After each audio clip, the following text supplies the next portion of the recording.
Je pense que Adjamé aujourd'hui a un terrain fertile pour le RHDP. Et ça, c'est depuis 2010. Quand on sait qu'en 2010, Alassane Ouattara du RHDP face à Laurent Gbagbo, c'est quand même 30 000 voix de différence, près de 30 000 voix de différence en 2010.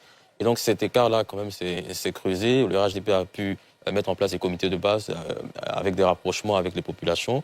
Et je pense qu'aujourd'hui, le RHDP part favori pour les législatives à Adjamé, même pour d'autres échéances éventuellement.